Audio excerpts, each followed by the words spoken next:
Reborn to Love My Devil Husband Episode 53। 53 I love you। अच्छा, तो एक दिन के अंदर तुमने शादी भी कर ली है। क्या बात है, मुझे नहीं पता था कि तुम इतनी ज्यादा फास्ट निकलेगी। वैसे क्या तुमने अपने पति को बताया है कि तुम एक रात के लिए किसी और का बिस्तर गर्म करके उसके पास आई हो? उसने इतना कहा ही था कि उसे अपने गाल पर एक झन्नाटेदार थप्पड़ जाकर लगता है, जिससे उसका सर एक साइड में झुक जाता है। अनन्या इस वक्त सच में बहुत ज्यादा गुस्से में थी और वह अपनी एक उंगली उठाकर उसकी तरफ देखते हुए बोलती है, खबरदार, जो तुमने मेरे पति के बारे में एक शब्द भी बोला तो तुम जैसा नामर्द क्या समझेगा कि मेरे पति कितने ज्यादा अच्छे हैं। वह तुम्हारे जैसे निहायती घटिया इंसान नहीं है। अभिनव को बहुत तेज गुस्सा आ रहा था और वह घूरते हुए अन्य की तरफ देखा है और उसके गाल पर एक तमाशा चढ़ते हुए बोलता है, साली, तेरी हिम्मत कैसे हुई मुझ पर हाथ उठाने की? अब देख मैं तेरे साथ क्या करता हूँ। उसे रात होटल में तो कुछ कर नहीं पाया था, लेकिन अब न ही तेरी इज्जत नीलाम होगी बल्कि मैं उसकी वीडियो भी बनाऊंगा, उसे पूरी तरह से वायरल भी कर दूंगा। तब देखता हूँ तेरा पति तेरा कितना साथ देता है। उसके बाद वह उसके बाल पकड़कर उसे घसीटते हुए एक रूम की तरफ लेकर जाने लगता है। अनन्या जोर जोर से चिल्ला रही थी, मुझे जाने दो, मुझे जाने दो, मैं किसी से कुछ भी नहीं कहूंगी, प्लीज मुझे जाने दो। अनन्या रो रही थी, चिल्ला रही थी, लेकिन अभिनव पर उसकी बातों का कोई भी असर नहीं पड़ रहा था। वह तो बस हवन की तरह उसे खींचकर एक कमरे की तरफ लेकर जा रहा था कि तभी अनन्या का दूसरा हाथ कोई पकड़ लेता है, जिससे अभिनव उसे और आगे नहीं ले जा पाता है। वह पीछे मुड़कर देखा है तो अल्पेश उसे खड़ा हुआ दिखाई देता है, जो कि अपने खा जाने वाली नजरों से उसे ही देख रहा था। अल्पेश एक झटके के साथ ही अनन्या को अपनी बाहों में ले लेता है। अनन्या अभी रो रही थी और चिल्ला रही थी, उसे अभी तक होश नहीं आया था। तभी उसे जाना पहचान एहसास महसूस होता है। वह जल्दी से अपनी आंखें खोलकर सामने देखती है तो उसे अल्पेश का गुस्से से लाल चेहरा दिखाई देता है। अनन्या की आंखें तुरंत ही आंसुओं से भर जाती है और वह अपने दोनों हाथ अल्पेश के गले में डाल देती है और उसे कस के गले लगाते हुए रोने लगती है। अल्पेश, अल्पेश, यह वही है, ये वही है जो होटल में मेरे साथ। इससे आगे के शब्द अनन्या से बोले नहीं जा रहे थे और एक बार फिर से वह उसके गले लगे हुए ही रोने लगती है। अल्पेश अनन्या को अपने से थोड़ा सा दूर करता है और फिर गुस्से से आगे बढ़कर अभिनव को मारने लगता है। मार मार के वह उसे जमीन पर पटक देता है और उसी टाइम पर आयशा भी वहां पर आ जाती है। Flashback over. आयशा गुस्से से घूरते हुए नीचे पड़े हुए अभिनव को देखते हैं और उसे वही सब याद आ जाता है जो अभिनव ने पिछली जिंदगी में उसके साथ किया था। तभी वहां पर अर्जुन भी आ जाता है। अर्जुन जैसे ही अपने घर में हो रहे तमाशे को देखा है, उसकी आंखें गुस्से से लाल हो जाती है और उसके साथ ही अभिनव को वहां पर देखकर उसे और भी ज्यादा गुस्सा आ जाता है और वह जल्दी से वहां पर पहुंचते हुए बोलता है, तुम यहाँ पर क्या कर रहे हो? मैंने कहा है ना कि तुम या तुम्हारी फैमिली में से मुझे कोई भी मेरे घर में नहीं चाहिए। क्या तुम लोगों को एक बार में बातें समझ में नहीं आती है? उसकी गुस्से भरी आवाज सुनकर अभिनव भी डर जाता है और वह जल्दी से खड़ा होते हुए अर्जुन की तरफ देखा है और बोलता है, भाई, मैं तो यहाँ पर भाभी से मिलने के लिए आया था। मॉम डैड ने मुझे बताया था कि आपने शादी कर ली है। एटलीस्ट आपको एक बार घर पर लेकर तो आना चाहिए था भाभी। जैसे ही अर्जुन के साथ में खड़ी हुई अन्य अभिनव की बात सुनती है, वह और भी ज्यादा घबरा जाती है। जाने अनजाने में ही वह अर्जुन के पास जाकर उसकी कमर में हाथ डालकर उसे कस के गले लगा लेती है।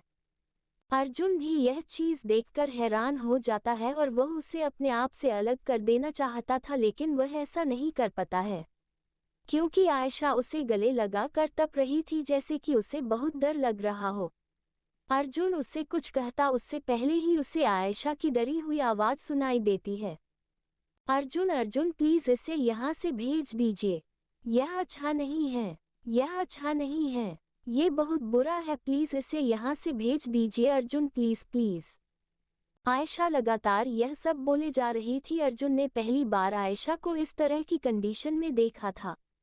तब उसकी नज़र अभिनव के होठों से बह रहे खून की तरफ देख जाती है, जिसे देखकर उसकी आंखें गुस्से से लाल हो जाती है। उसने पहले ही पता लगवा लिया था कि अनन्या के साथ गलत करने वाला कौन था। उसे अगर अपनी दादी का लिहाज नहीं होता तो वह अभी के अभी अभिनव की जान ले लेता। वह गुस्से से घूरते हुए अभिनव की तरफ देखा है और बोलता है, अभिनव, तुम्हें या तुम्हारे परिवार को मेरे पर्सनल अफेयर्स में टांग अड़ाने की जरूरत नहीं है। यह मैंने पहले भी कह दिया और अब फिर से कह रहा हूँ। दोबारा मुझे ये कहने की जरूरत ना पड़े।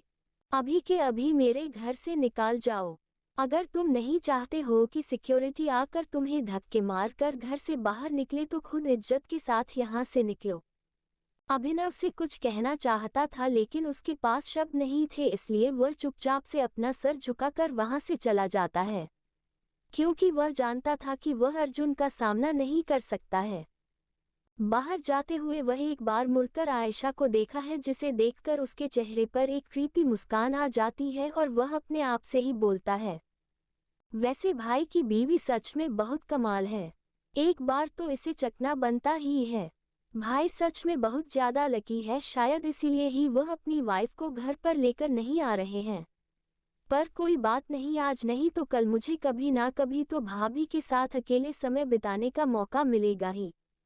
इतना कहते हुए वो वहां से निकल जाता है।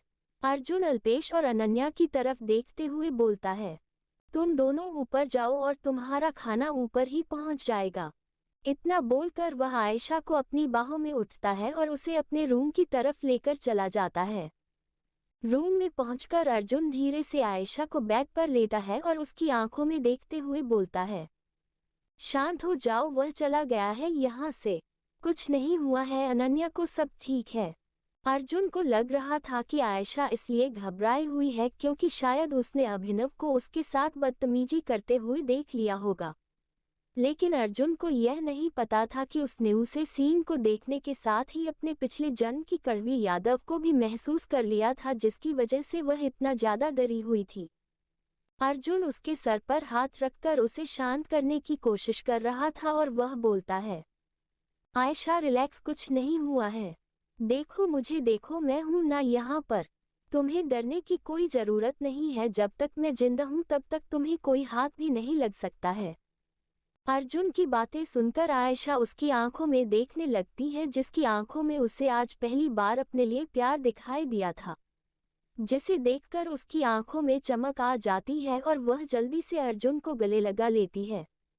उसके सीने पर सर रखकर आयशा बोलती है, प्लीज अर्जुन, मुझसे कभी दूर मत जाना, मुझे कभी अपने आप से अलग मत करना, चाहे कुछ भी हो जाए आप हमेशा मेरे साथ रहना, प्लीज मुझसे कभी दूर मत जाना प्लीज। अर्जुन को समझ में नहीं आ रहा था कि उसे आयशा की बातों का क्या जवाब देना चाहिए।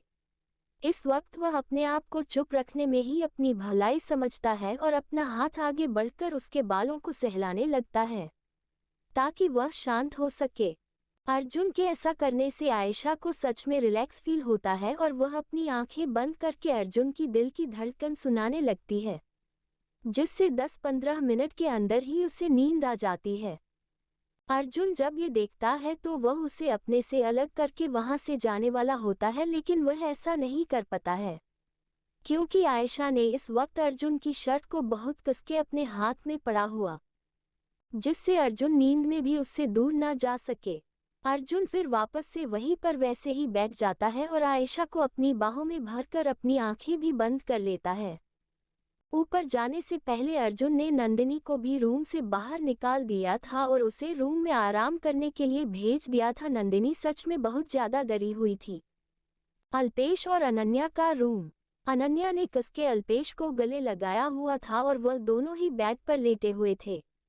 अल्पेश धीरे से अनन्या के बालों को सहलाते हुए बोलता है, क्या तुम मुझे अपनी जिंदगी के बारे में कुछ बताना चाहोगी? अगर तुम चाहो तो तुम मुझे अपने दुखों को शेयर कर सकती हो।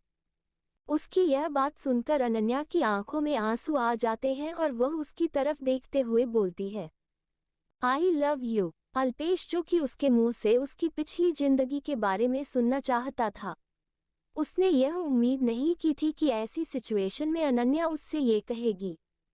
ये सुनते ही वह अपनी आंखें खोलकर अनन्या की तरफ देखने लगता है।